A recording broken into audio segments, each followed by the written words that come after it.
Dear aspirants, आज के जो 5 कॉन्सेप्ट्स हैं ना सिर्फ करंट अफेयर्स के लिए इंपॉर्टेंट हैं बल्कि यूएसए की फॉरेन पॉलिसी और डिप्लोमेसी को अंडरस्टैंड करने में भी हेल्प करेंगे।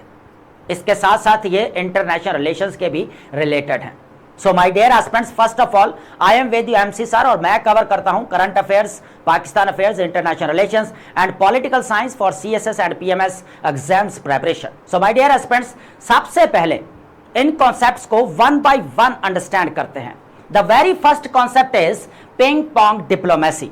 Basically ping pong table tennis को बोला जाता है और इसी तरह ping pong diplomacy refers to the exchange of table tennis players between the USA and China in the early 1970s, which played a significant role in the diplomatic relations between the two countries. Dear aspirants, यहाँ पर एक question है कि American and Chinese जो table tennis players हैं इनके दरमियान में टॉक्स, डिस्कशन या निगोशिएशंस कहां और कब होते हैं, इस चीज को अंडरस्टैंड करना जरूरी है। लेकिन इससे पहले एक और इंपॉर्टेंट चीज है जिसके बारे में जानना जरूरी है। देखें, इससे पहले आप यूं कह सकते हैं पिंग पोंग डिप्लोमेसी से पहले यूएसए एंड चाइना के दरमियान में किसी भी किस्म के ऑफिशियली बायलैटरल या डिप्लोमेटिक रिलेशंस देखने को नहीं मिलते। उसकी एग्जाम्पल एक लेते हैं कि 1961 के अंदर जब चाइना के अंदर वर्ल्ड टेबल टेनिस चैंपियनशिप होती है तो उस वक्त अमेरिकन टेबल टेनिस टीम इस इवेंट को अटेंड नहीं करती। इसकी रीजन भी आपको पता है, क्योंकि यूएसए सपोर्ट करता है ताइवान को और चाइना कहता है वन चाइना पॉलिसी के अकॉर्डिंग ताइवान उसका पार्ट है, उसका प्रोविंस है, उसकी स्टेट है। तो इसी तरह हमें इनके दरमियान में रिलेशंस डेवलप होते हुए नजर नहीं आए।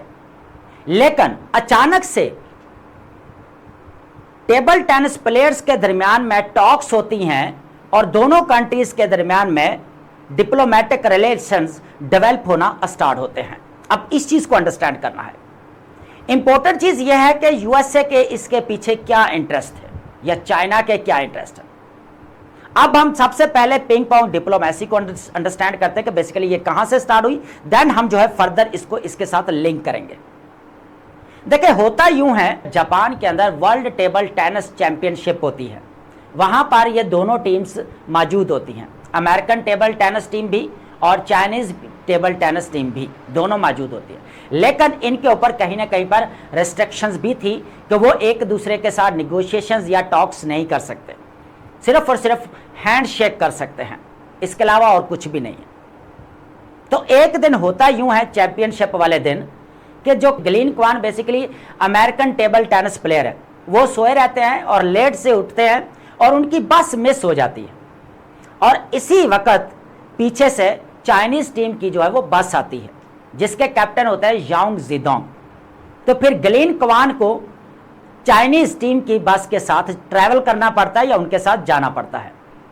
अब यहां से जो है वो स्टोरी स्टार्ट होती है। होता यूं है कि ग्लीन क्वान एंड यांग जिडोंग जो चाइनीज टेबल टेनिस टीम के कैप्टन थे, इनके दरमियान में टॉक्स होती हैं। यहां तक कि यांग जिडोंग की तरफ से एक गिफ्ट भी दिया जाता है, किसको? ग्लीन क्वान को, जो अमेरिकन टेबल टेनिस प्लेयर है। और जैसे ही ये बस से उतरते हैं, इंटरनेशनल मीडिया खड़ा होता है कवरेज के लिए। तो आप यूं समझ लें कि पूरी दुनिया के अंदर न्यूज फैल जाती है। यहां से हमें पिंग पोंग डिप्लोमेसी देखने को मिलती है। ठीक है, होता यूं है कि चाइना की तरफ से अमेरिकन टेबल टेनिस टीम को इनविटेशन भेजा जाता है या उसको इनवाइट किया जाता है कि वो चाइना के अंदर आकर एक मैच खेलें। एक नहीं बल्कि बाद में तो खेले ही जाते रहे। तो फिर अमेरिकन टीम चाइना के अंदर टेबल टेनिस मैच भी खेलने गई। अब यहां पर रुक जाएं, हमने जो पीछे बात की थी यूएसए के इंटरेस्ट, देखें उस वक्त यूएसए और सोवियत यूनियन के दरमियान में हमें टसल या राइवलरी देखने को मिलती है सोवियत यूनियन की। कहीं ना कहीं पर यह भी एक पॉलिसी थी कि सोवियत यूनियन को काउंटर करने के लिए क्यों ना चाइना के साथ अपने रिलेशंस को डेवलप किया जाए। और इसके साथ हमें एक और चीज भी नजर आती है, हेनरी किसिंजर जो पाकिस्तान के जरिए चाइना का विजिट करते हैं और इस तरह रिचर्ड निक्सन जो यूएसए के प्रेसिडेंट हैं 1972 के अंदर 1972 के अंदर चाइना का विजिट करते हैं। लेकिन रुक जाए, यहां पर एक और चीज मैं क्लियर कर दूं, अभी भी इनके दरमियान में कोई भी ऑफिशियली बायलैटरल या डिप्लोमेटिक रिलेशंस डेवलप नहीं हुए। अब ये डिप्लोमेटिक रिलेशंस बेसिकली कब डेवलप हुए, ये द वेरी नेक्स्ट कॉन्सेप्ट के अंदर हम क्लियर करेंगे, क्योंकि वो कॉन्सेप्ट उसी के रिलेटेड ही है। सो माय डियर एस्पेक्ट्स, अब आपको समझ आ गई होगी कि पिंग पोंग डिप्लोमेसी क्या है और ये कहां से स्टार्ट हुई। लेकिन दूसरी तरफ एक और चीज भी मैं यहां पर क्लियर कर दूं कि चाइना का क्या इंटरेस्ट हो सकता था। चाइना यह चाहता था कि बेसिकली यूएसएसआर और यूएसए को बेसिकली बैलेंस अप्रोच के साथ लेकर चलना चाहता था। लेकिन एक चीज और भी है, चाइना ने अपनी टीम को यह भी बताया हुआ था कि फर्स्ट फ्रेंडशिप आफ्टर कंपटीशन, सबसे पहले दोस्त बनाना है और बाद में मुकाबला करना है। तो यह भी कहीं ना कहीं पर पॉलिसीज हमें देखने को मिली चाइना की तरफ से। तो इस तरह हमें पिंग पोंग डिप्लोमेसी का ओरिजिन देखने को मिलता है, जिसकी वजह से यूएसए और चाइना के रिलेशंस डेवलप होते हैं। तो आई होप आपको यह कॉन्सेप्ट क्लियर हो गया होगा। अब हम बात करते हैं नेक्स्ट कॉन्सेप्ट की, बेसिकली जो हमारे पास है ताइवान रिलेशंस एक्ट। इसको अंडरस्टैंड करते हैं।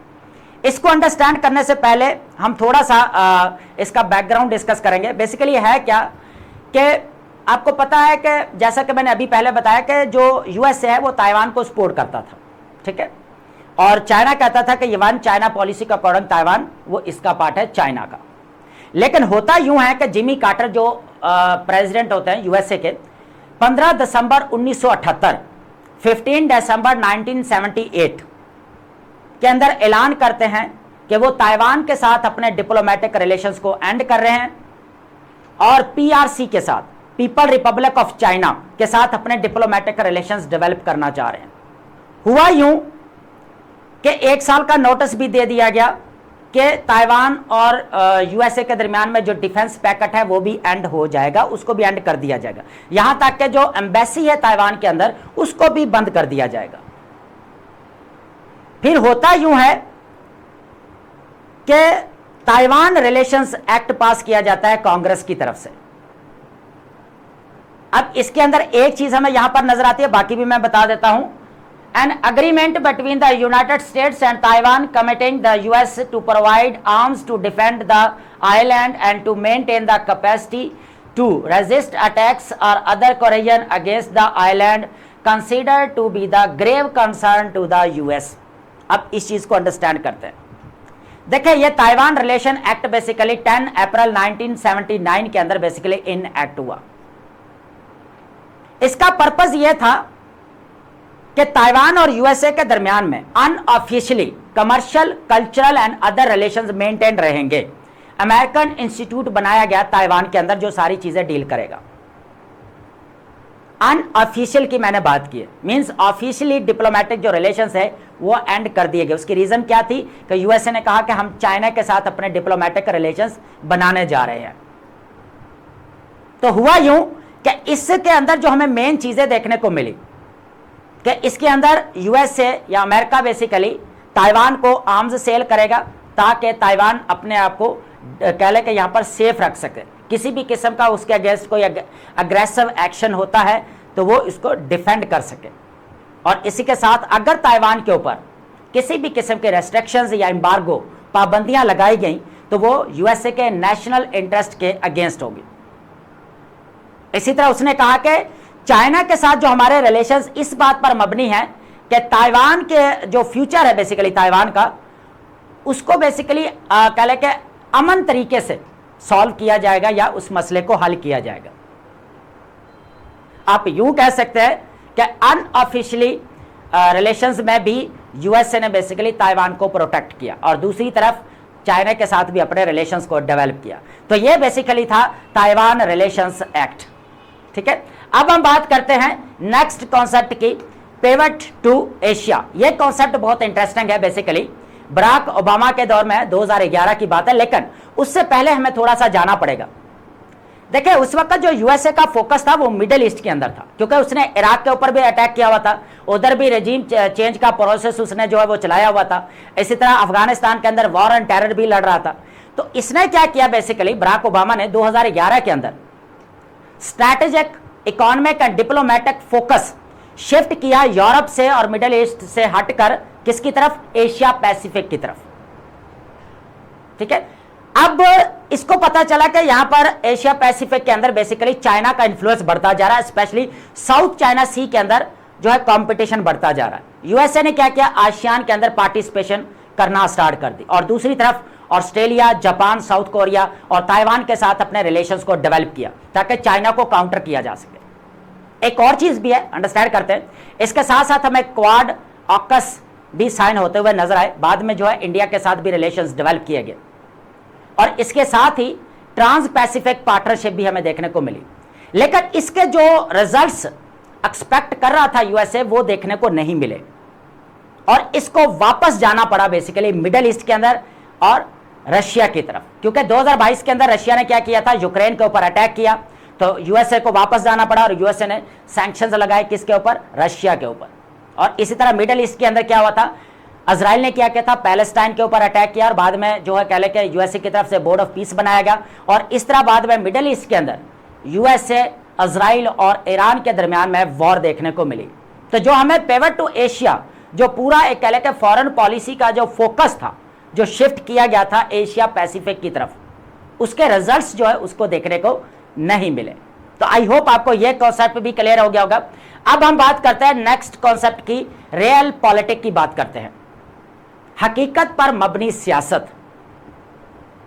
देखिए इसके अंदर बेसिकली है क्या, कि policies aiming to further a countries perceived interests rather than uphold moral principles.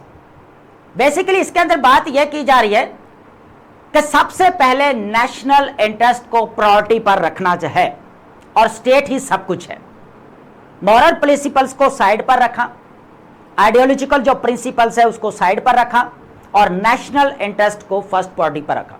आप यूं कह सकते हैं प्रैग्मेटिक स्ट्रैटेजिक अप्रोच जो यूएसए की तरफ से हमें देखने को मिलती है। आप यूं भी कह सकते हैं प्रैग्मेटिक पावर पॉलिटिक्स, जो हकीकत पर मबनी सियासत है कि स्टेट के इंटरेस्ट को हासिल करना है। अब इसके एग्जाम्पल भी लेते हैं, अभी मैं दे देता हूं।